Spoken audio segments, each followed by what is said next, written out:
Wow, look at this wind. The wind is blowing today 15 to 20 miles per hour. It is Friday afternoon. I'm off on Friday afternoons. I got a new reel that I want to test. This is the new CARDIFF. I thought I'll go to some small lake. I'll find some way to get protection from the wind. And I'm gonna fish a little bit. Let me tell you, folks, very useful tip. Wind in the fall and in the spring can be amazing for the bite. Now, wind in the winter just sucks. But in the fall and in the spring, some of my absolutely best fishing trips have been in such strong wind. If you look, I have anchored now. That's because I cannot throw my tiny baits against the wind. You want to do this, but it's just not possible. But I would drop anchor off the back of the boat and try to fish like this. The wind was so strong, I was dragging the anchor on the bottom. That was in Chicago, and it was one of the best trips I've ever had. I mean, the crappie were so aggressive. They would compete which one to get your lure first. It was one of the hottest bites. I'll remember it forever. The same spring and fall.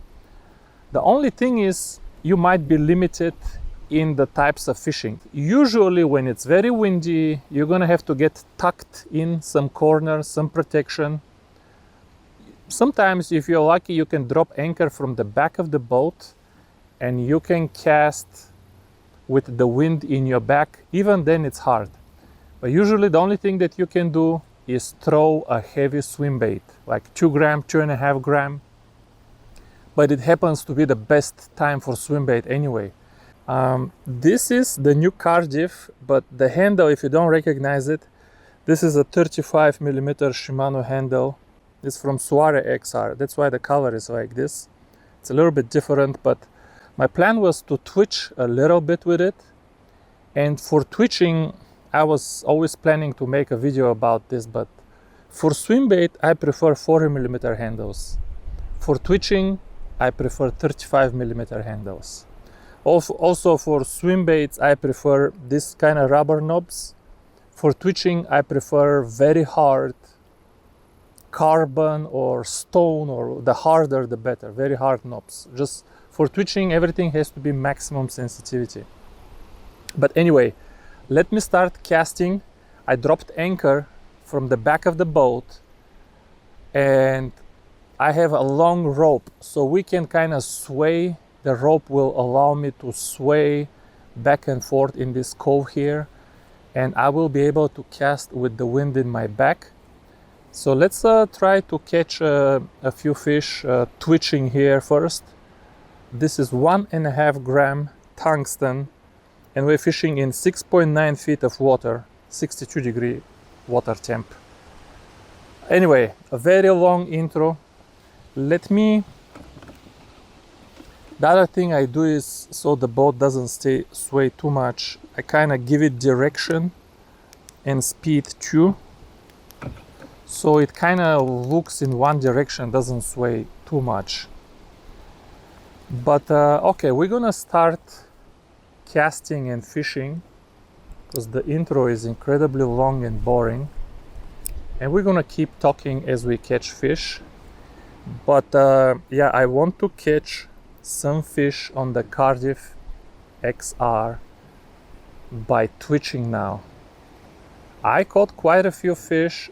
There is the first bite on Tennessee River Nickajack Dam this weekend, but it was very different. I couldn't enjoy the sensitivity. There was nothing like sensitivity application.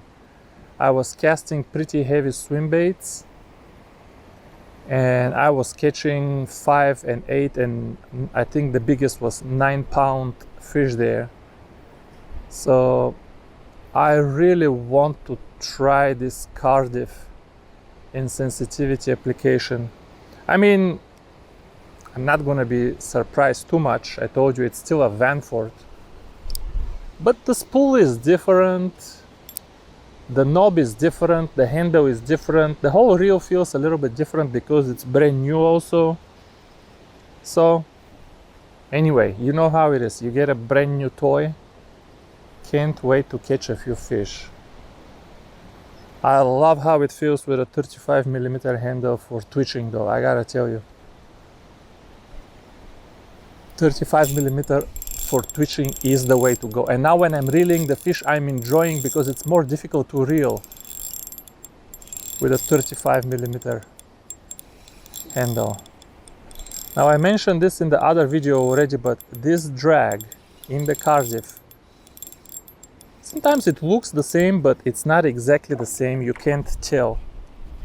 So the drag, everything looks the same like Vanford, but it might not be the same. Sometimes they use a different grease, and if they use a different grease, the performance can be drastically different. But whatever they use, I'm here to tell you, you know, I'm a big fan of the iFish grease. iFish grease is one of the most amazing drag performance products on the market, believe it or not. But this particular reel, stock out of the box, does not need the iFish grease. It just, the drag is beautiful. It's very consistent, but also not too slow. It's beautiful. If it's good enough for me, should be good enough for you. Yeah, I'm getting bites here from little fishies. There is another one. And this reel really feels a little bit different. Hard to believe, but I mean just different knob and different spool. The spool clicks a little bit different. If you port it different, it's like a guitar. You can make two guitars from the same wood, the same clear coat on the guitar, everything, but a little bit different porting and the guitars will sound completely different. That's why these spools sound so different. The same reel, but they feel and sound a little bit different. Also from reel to reel, you're gonna get different luck, you know. One of them will be a little bit smoother than the others. This one, after what I did to it, I mean, don't wanna brag, but if people can buy this reel exactly the same as I'm using it right now, such low resistance, so smooth, very few people will buy the Vanquish. The Vanquish is better yet, no doubt about it. But these Vanfords, if you take care of, and there's nothing wrong with the Vanford parts and design, but the people who assembled it, because it's not assembled in Japan, and these people who assemble, they don't care. They over torque it, they over grease it, the bearings are not aligned, it's not shimped properly. Assembly can make a big difference. Woof, woof, man, my hat wants to fly away. My hat wants to fly away, and the wind is not in just one direction. Yeah, if people could buy this Vanford in my hands, they would not even care for the Vanquish. Why spend another $200 on top to get very marginal improvements? Very marginal improvements. Especially when it's brand new, it feels very little. When the Vanfords are brand new, the difference with Vanquish is really, really small. The problem is Vanquish stays brand new for a very long time because it has metal frame and because it has different gears. The Vanquish has different gears, more durable gears.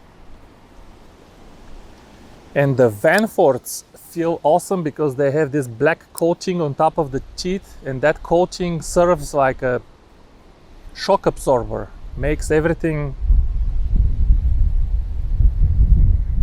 feel beautiful when it's brand new, but then it wears out and it don't feel good no more.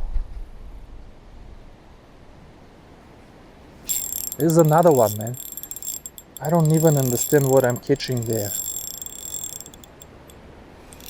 Have to be careful with this tungsten though, because it's only 6.2 feet deep here. This is a very shallow cove on the first place, and now the water is like, I don't know, at least 2 feet low.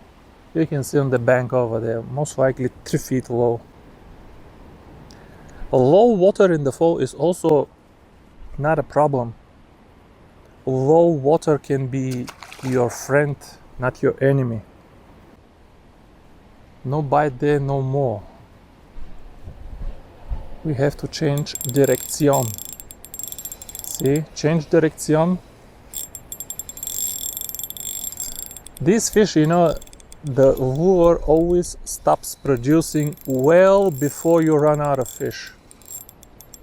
Just because, I mean, when they see the same tube 10 times back to back, they start to get suspicious. Beautiful bluegill here.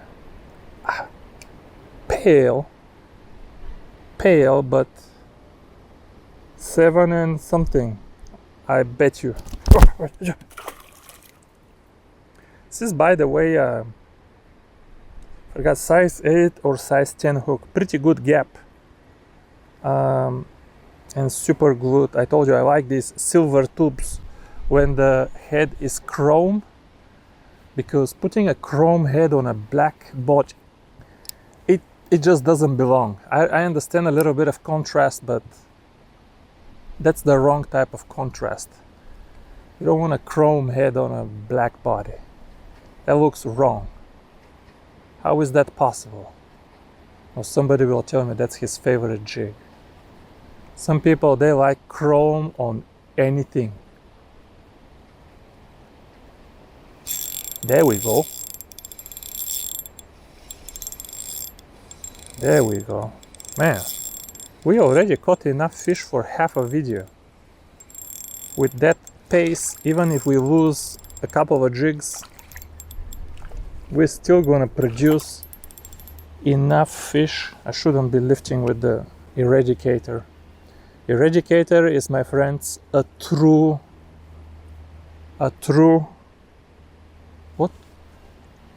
what word should I use? Aristocracy. The eradicator is true ultralight aristocracy. It's a novel, I mean, it has novel DNA in its blood, and that's just a fact that is difficult to deny. I mean, the way these fish and bites feel with this rod. I told you the tip is a little wobbly. I've said this several times on the eradicator. The tip is a little bit wobbly. The Presso Air AGS rods, objectively speaking, not a matter of opinion, objectively speaking, have better performance because they're just as sensitive, but the tip is not as wobbly, and the guides are just a little bit like 0.5 millimeter larger on the tip, and the first guide is a lot larger. So objectively, the Presso Air AGS rods are just better, but this one probably closest to my heart of any rod I have ever tried. I have 2 of them. See if you don't believe me. 1, 2 eradicators. I have 2 of them, and I still don't use them because I don't want nothing to happen to them. And these are the tubular tips eradicators. Some people are telling me they have the 6'9" with the solid tip. That's a good bluegill. Solid tip is yakety yak. Already this tip is wiggly woggly. This rod just feels incredible, but even 1.5 gram tungsten jig. When I twitch it, tap, tap, instead of the jig going tsak, tsak, it's kind of blurry because when I tap, instead of pulling the jig, the tip is flexing. Even with just 1.5 gram tungsten, this tip is getting overloaded. Now, it will cast it. You can fish it. Obviously, I'm catching fish after fish here. I'm feeling every bite. There's no problem. But it's just the fact that the tip is overloading on twitching 1.5 gram. It's just getting overloaded. The perfect application for this rod is 1 gram BG1 jig head with a trout magnet. In the spring, in 5 feet of water, 2.1 pound line, 0.104 millimeter line. I mean, this is just one of the highest joys in all of fishing. Feeling absolutely everything, enjoying the fight to the maximum. Man, look at this little bluegill, size 8 hook. That's a pretty big gap, man. He ate it.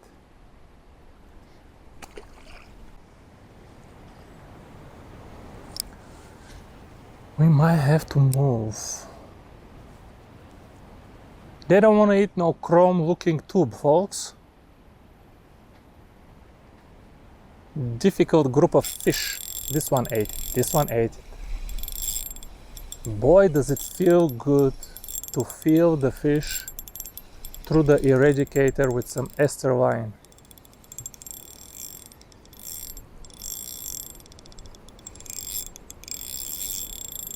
What are you? Fighting like a... My God, I shouldn't be both flipping this. Man, that's a good bluegill, folks. He got shoulders. I think she. You don't know these days. You shouldn't call a fish he or she these days anymore. You don't know how he or she identifies. Alright. Cast a little deeper now. Well, ideally I would have been 25 degrees to the right. But okay, let's see.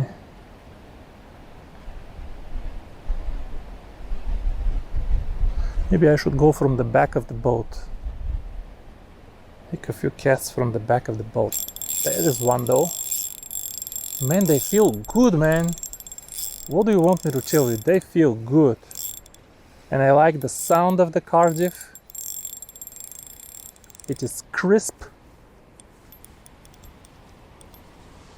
Now I did increase the tension of the spring on the clicker of the Cardiff by 30 degrees. It was like, I don't know, 50 or 60 degrees when I just removed it, and I made it 90 degrees, and I put it back, so I made it just a little bit louder.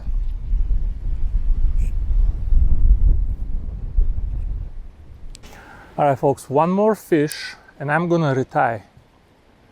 Even though I don't have line cutters, I'll cut it with my teeth. I'm gonna retie because we caught quite a few fish, and little by little abrasion accumulates, and we don't have spare jigs. You don't want to lose your jig to a 12-inch bass or something, or like a half-a-pound channel catfish, God forbid.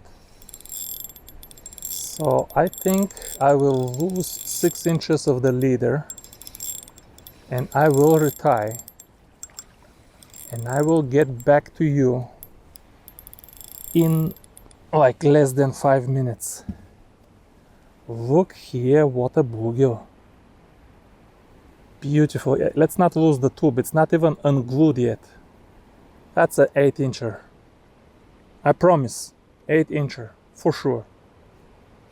Give me a second to retie. Tip, tip, tap, tap. But no commitment. Where is the commitment? Here is the commitment. And it feels good, man. Eradicator plus Cardiff and 2.3 pound ester line from the rivers. Get you some, catch this bluegill right here and tell me that it doesn't feel good. Tell me, catch this bluegill right here and tell me it didn't feel good. He ate the tube with the big gap.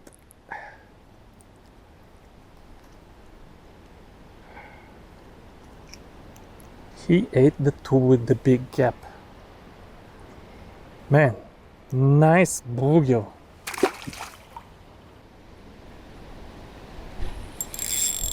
Yeah, buddy. And this one didn't hit.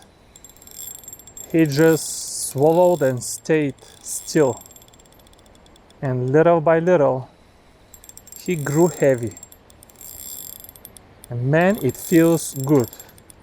What do you want me to tell you? It does feel good. It just feels good. And this is a proper crappie. This is a proper crappie, I say to you. What is a proper crappie for you? Tell me. Tell me, what is a proper crappie for you? What is a good crappie for you? Is this a good crappie for you? Let me do a quick bumperoo. Quick bumperoo for your curiosity. I know you are curious cats. This crappie is 13 and a quarter. Kid you not. Maybe 13 and a half. This crappie is 13 and a half. Look at you over here. Okay, 13 and a quarter. Mouth is not completely closed. Everybody else except me on this planet would call this 13 and a half. So don't judge me if I say it's 13 and a half. There's another one. Just cast back and feels good again. He feels good again, but he ain't no 13 incher. Man, he ain't no 10 incher. I gotta tell you, between this crappie and the 13 incher, nobody will believe me, but I felt very little difference. Very little difference between this one and the 13 incher. Look how wide open his mouth. They're not very fat though. I wish they were fatter, but this lake doesn't have a lot of minnows. Good cast. Let's see if there is anybody there. Somebody's there already. Probably as it was sinking.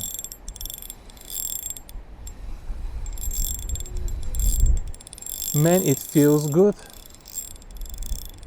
I know I said it already. It feels good.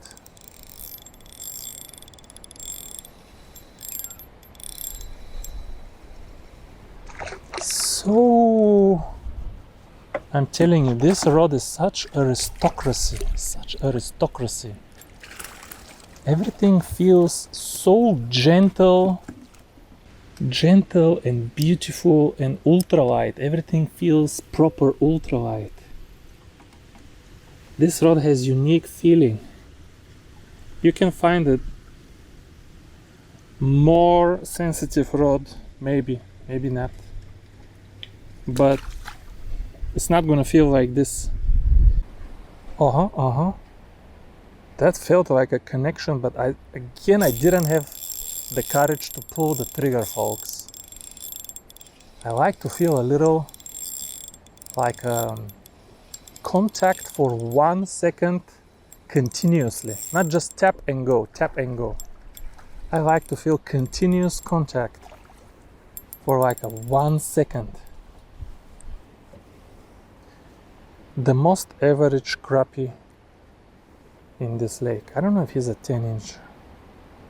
Might not be.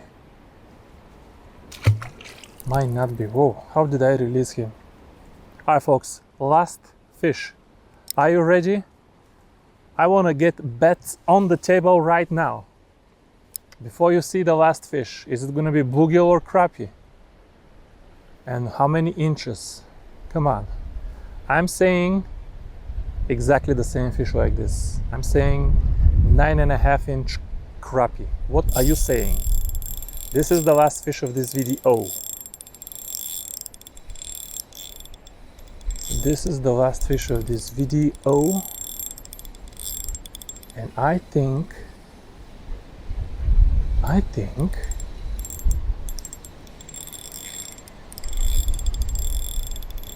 man, it feels good, man. This rig just feels good.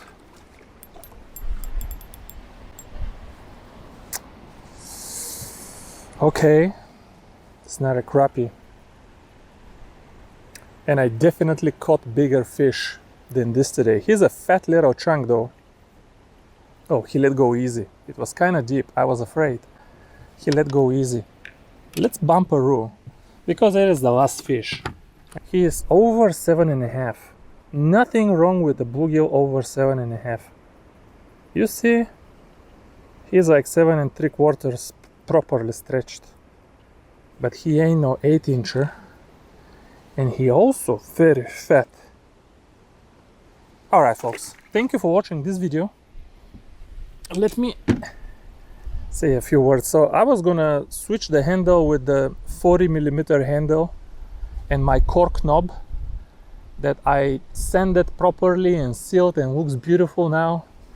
But because I didn't, my plan was to switch to swim bait and use the cork with the 40mm handle there, but I forgot my tackle bag.